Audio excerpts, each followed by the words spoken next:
ये कुर्बानी शाइरिल्लाह में से है। इस तरह के जुमले भी नहीं कहना चाहिए कि भैंस की कुर्बानी का कटा ईद से पहले खोल दो। इस तरह के जुमले आपने सोशल मीडिया पे सुने होंगे। तो ये जो बड़ा इख्तलाफी मसला समझा जाता है, एक बात पहले समझने की ज़रूरत है, ये अहले हदीस और फ़िक़्ह हनफी के दरमियान इख्तलाफी नहीं है।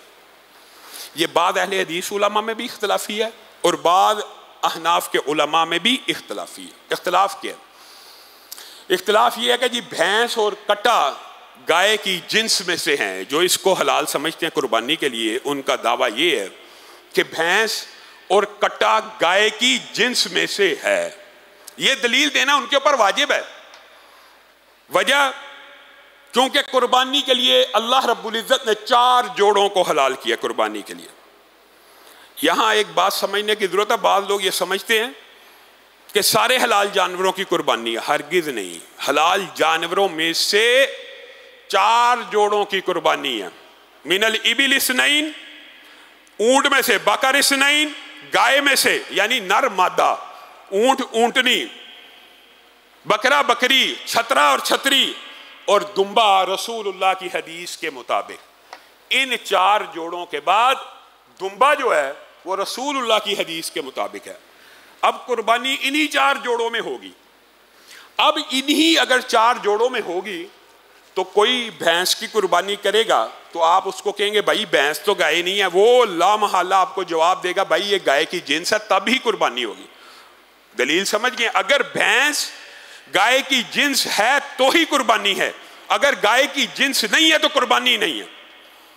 यहां पे एक मसला समझ लीजिए। साइंटिफिकली, अकली और मंतकी तौर के ऊपर किसी जानवर की दूसरे जानवर से शक्ल मिलना या सिर्फ नाम मिलना उसको उस जानवर की जिन्स में शामिल नहीं करता।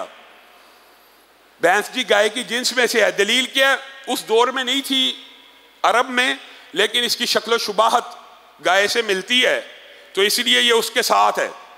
इसके ऊपर ज़कात का वो हुक्म लगता है जो गाय के ऊपर लगता है, इसलिए वो इसकी जिन्स में से है। ये 2 दलीलें हैं जो दोनों दलीलें अगरचे उलमा की हैं, लेकिन दूसरे उलमा के मौक़िफ़ के मुताबिक ये दलीलें बातिल हैं। गाय और भैंस की जिन्स साइंटिफिकली क्रोमोसोम्स के एतबार से भी फ़र्क है और अकली और मंतकी और ज़ाहरी तौर पर भी फ़र्क है। गाय का बच्चा 9 माह में जन्म देता है, भैंस का बच्चा 10-11 माह में जन्म देता है। भैंस के सींग बल खाते हुए होते हैं, कभी आपने गाय के सींग बल खाते हुए नहीं देखे होंगे।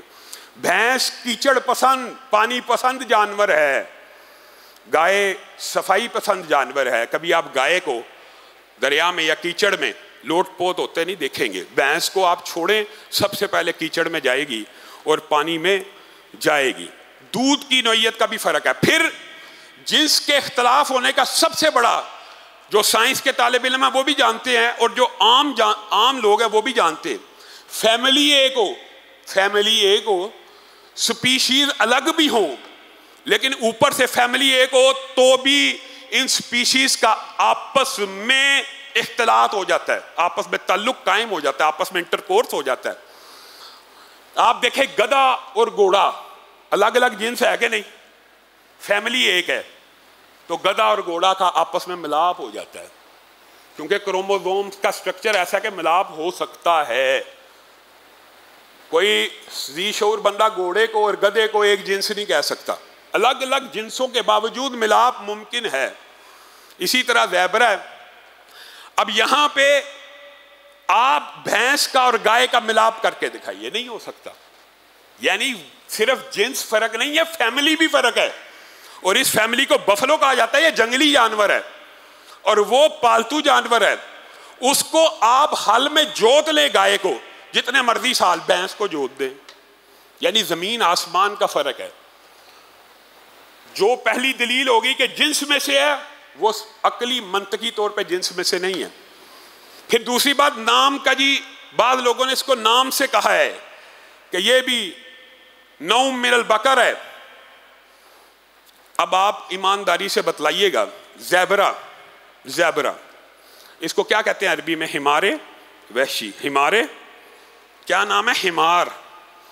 क्या नाम हिमार होने से ज़ेबरा हराम हो जाएगा? घरेलू गधा तो हराम है और ज़ैबरा हलाल है। सिर्फ नाम होने से भी, अव्वल तो ये दलील वैसे ही कमज़ोर है, लेकिन अगर किसी ने कह भी दिया है तो हम नाम होने से भी चीज़ों की हिल्लत और हुर्मत और कुर्बानी में दाखिल नहीं हो सकती। लेकिन बात वही है, चूंकि उलमा का इख्तलाफ है, तो अगर कोई एक मौक़िफ़ को इख्तियार करे उसके लिए सख्ती नहीं होनी चाहिए, कोई दूसरे को इख्तियार करे उसके लिए सख्ती नहीं होनी चाहिए। लेकिन फिर जो ये आखिरी दलील वो ये देते हैं, 3 ही दलीलें हैं। तीसरी दलील कि भैंस के ऊपर अहकामात लगते हैं गाय के ज़कात वाले। यहां पे याद रखिए, एहतियात का एक कुलिया होता है, फ़िकी कुलिया, फ़िकी। भैंस के अंदर ज़कात देने में एहतियात है कि गाय के ऊपर क़यास किया जाए और उसके मुताबिक ज़कात दी जाए, और कुर्बानी के अंदर एहतियात यह है कि वो ना की जाए। एहतियात के भी 2 फ़िकी कायदे होते हैं। कुर्बानी के अंदर भैंस को लेके जाएं तो एहतियात यह है कि उन 4 अजनास की जाए और भैंस को ना किया जाए। और ज़कात के अंदर जब एहतियात का कुलिया आएगा तो अदा करना एहतियात का पहलू है, इसलिए यहां पे एहतियातन अदा की जाती है। तो ये 3 जो दलाइल हैं ये उन लोगों के हैं। और मैं हैरान होता हूँ कई मरतबा कि भैंस की कुर्बानी पे इतना लंबा चौड़ा 10 दिन बहस होती है, हर साल 10 दिन।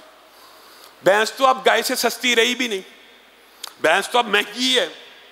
अब गाय अवेलेबल है, अब वो 4 अजनास जिनके ऊपर कोई शक व शुबा नहीं मौजूद हैं, तो उनको करने की बजाय एक मशकूक चीज़ को करने का क्या फ़ायदा हो सकता है?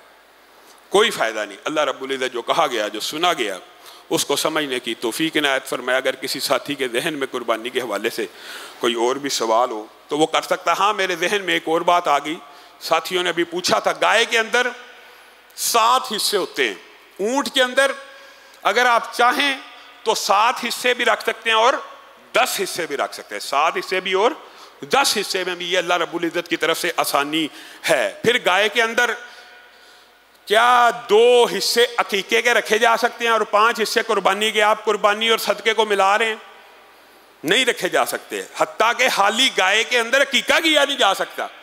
गाय का अकीके के साथ कोई ताल्लुक नहीं। अकीके के लिए एक मुकम्मल जानवर की जो हदीस है, हाँ, उस जानवर की शर्त दोंदा होना ज़रूरी नहीं है, वो कम उम्र हो सकता है, उसमें किसी भी किस्म के कोई अचंभे की बात नहीं है। अल्लाह रब्बुल इज़्ज़त जो कहा गया, जो सुना गया, उसको समझने की तौफीक है।